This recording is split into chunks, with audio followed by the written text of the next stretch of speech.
Hello, in this tutorial I'm going to show you how to make something like this, which I call it a color bar, which make it possible to change all the colors of a UI or a mockup really with little effort, just by placing the color palette you want on top of this color bar, and everything changes. So let's start by creating a new artboard. I already put it here as a title and a status bar, and now I'm going to create a rectangle. I'm gonna edit it a little, no borders, changing the color. Alright. Okay. And now I'm gonna add the title. Let's put it there. Make it medium, reduce this size a little. Alright. Call it first. Capital letter, alright. And also want to add an icon on the right. So add shape polygon and hold the shift to make it square. Alright. Let's change the color. Okay, so now I'm gonna add some text there, just some lorem ipsum to give it a more real feeling. I'm gonna change this a little. Right, let's make it regular and align everything. Now I'm gonna make a duplicate of this on the part below. Group it, I hold the option, I'm gonna move it down here. Now let's change this in a second. Okay, and ideally I want to have different text and different icons there. So let's put the case where our boss comes in and says, well, I don't like these colors. Actually, I don't like the icons, so you have to change them, right? So you can change the icon every time for every part where it is displayed, or you can make a symbol to make it quicker. So let's create one that started with this polygon. Call it Mark1, save. Right, so it is up here. Alright, so I bring it down here. I give it some background color to make it more visible. Alright, and as you can see, if I change the content inside this symbol, it will automatically change on the cell on the left. Now if I want to make this icon, I can right click, replace with symbol, and Mark1, which is the symbol where we just created up here. And now, since they are both connected to the same symbol, they are equal. And if I change this symbol, it will change on both of them. You see? Okay, now the boss comes in again and says this time I want different colors. Alright, so we want a different color for these cells. Alright, so what I'm gonna do, I'm gonna select text, symbol, and the rectangle behind, and make them a group, a symbol. I call it cell up here, and as you can see, the things that I have in, if I modify, let's say, the text, it will modify on the cell on the left too, and if I move the symbol, it will move on there. Alright, so I'm gonna make the second one a cell 2, so replace, right click, the rectangle, replace symbol, and call it cell. And this will need a little fixing because, as you can see, I still have the text where they put it before. So I'm going to eliminate it, and also I will have two symbols because this one is what I manually added before, and I will eliminate this. So now I want to show you a little trick. If I change the name here, let's say title cell, and change the name of this symbol here, and I call it just Mark. So the name that I put in there, in the symbol, will actually be in the overrides of any reference of that symbol. As you can see there, I have Mark and title cell, and I can also arrange the order by making Mark below, and if I check on the reference here, title cell will be on top and Mark below, because and we can override the title cell with first in there and second below. So if you want to make these symbols more readable, you should check them and make them with order. Alright,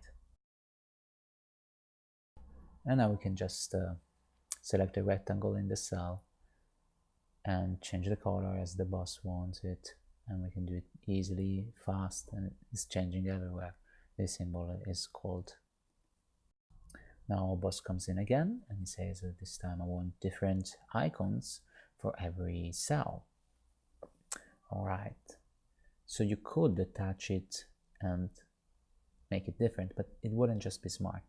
Instead, you can take the symbol you already have, duplicate it, change its name, that's Mark II, change the icon inside so you can see the difference, and then you can just go on the cell and say here in the overrides I want Mark to be Mark II, and of course I can change it on the first one as well, well, or put it on if you want, and so you can easily change it. Now what if I want to make my own symbol instead of just a polygon? So I create, say, rounded here, zoom in a little, and right, take off the border, make it white, and I duplicate it, I rotate it, right, like this little T, okay, and okay, that's it. I want to use it as a symbol. Oh, it's not here. It's not here. Why? Well, first, this is not a symbol. So let's create it a symbol. Let's make it a symbol. Okay. Select it, make create symbol, call it cross, and where is it? Okay, up here. Fine. Add the background just to see it. We don't need the old one anymore, I guess. So now I should be able to see it, right? Click here, still missing. Well, that's because there is a problem with this symbol we just made. That's why it doesn't show up here. And it is its size. So the Mark II is actually a 32 by 32. Alright, while our is 33 by 33. That's why it doesn't show up, because here it's 32 by 32. So we're gonna change this and make it the right size. Alright, just here you go. Now let's check it out if it works. Mark, there you go, there you have it. So it was the side, the problem. Alright, now just check this inside here. Okay, we changed the thing here, the size, and it's showing up, which is good. But also, if you see the thing that we drew before is actually exceeding the borders. And yet, if I check on my cell, it's not cutted. It's a wall. That's because a symbol will define where something will show up. So if the target that I call in to be printed inside the size, I'm gonna change the color to show you the frame, alright? If I make something exceed this, it will actually print whatever goes out of that, as you can see in the cell. Okay, so now you're ready for the final part. Now we want to change the color for every cell. And to do that, I'm going to duplicate this page, I'm going to edit a little, let's say we cut this text out, put this up here, make like a table view, table view. So I move this, and then I Command D to duplicate it. Alright. So now I'm gonna rearrange here a little. 1 second. I'm gonna change the names here. This goes like third. This one is A. Other things, didn't know this one. Right. Okay, and of course you can change the style of every text just by changing the one in the cell symbol. So make it bold, thin. All the changes applies directly in the songs of these symbols. All right. Okay, that's fine. Now I'm gonna just to make some changes here fast. Just give me a second to make this a little more beautiful.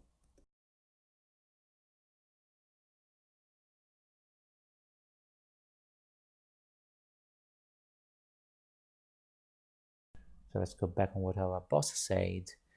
Well, he wanted different color for every cell, right? So if I change there the color, it'll actually change the color for every cell.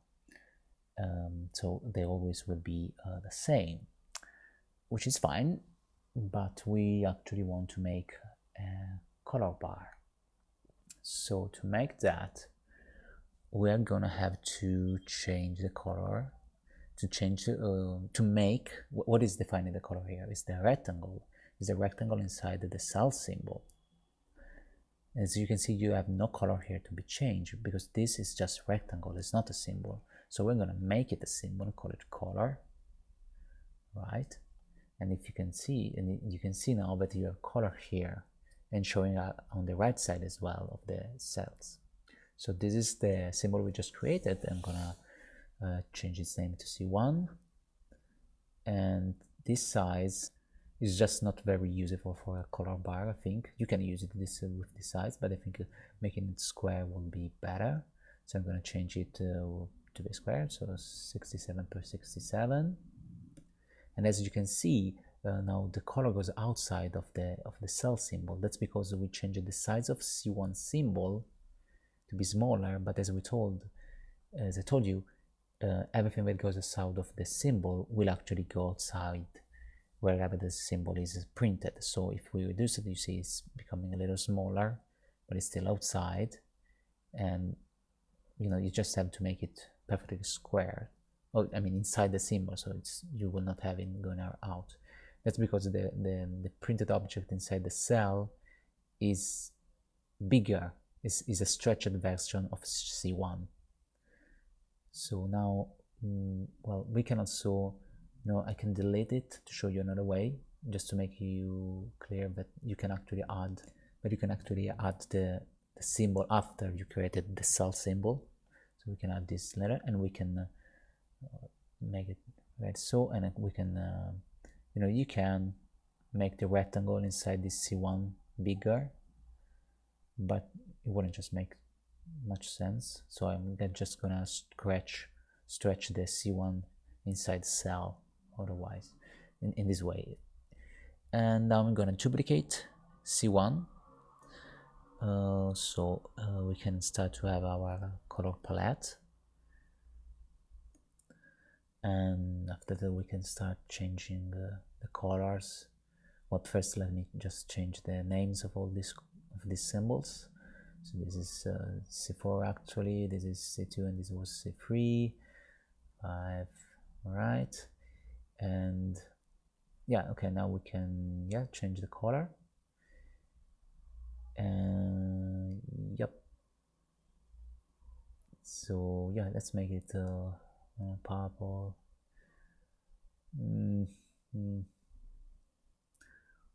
No, let's go with orange.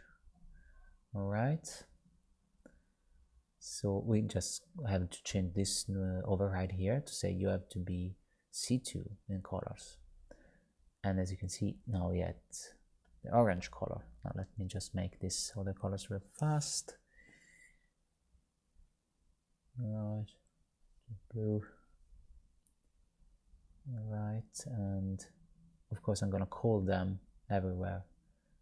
So as you can see, this is directly referring to every symbol in C1, C2, C3. You can also change them, of course. If you say, the boss always, I want them, there are too many colors, just half the numbers. You just do that and you fix the problem right away. It's very fast. So, okay, now I'm gonna just fix this yellow because it's a little too black inside. Okay. And so now we want to make more of these color palettes, right? We want to be able to change the color very quickly. So what you're gonna do, you will have to select the rectangle inside every C number, and holding Option, we're gonna duplicate them, and with Command D, I'm gonna duplicate them a couple of times more. Okay. And now we are gonna change the colors. Okay, we'll make a different color palettes here. All right. So I'm gonna boost this up, the speed here a little, speed this up, and well, I'm gonna make this grays, but you can, you know, find whatever color you want. Then I'm gonna do some blues, and after these maybe some greens.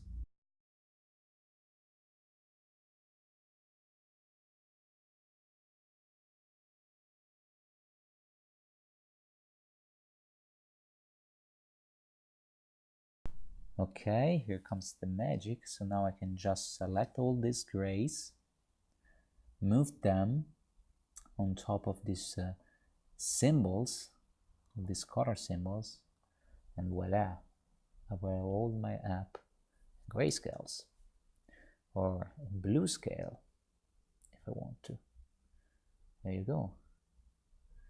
So this is just one page, of course, and it's, you know, it's not changing so much, but think about when you made a lot of a big mockup with a lot of pages, artboards, and you will change them all with just one, you know, just moving one string, one block of squares on top of another, and you have all these changes. Okay, that's it. I hope you learned a new thing. Bye bye.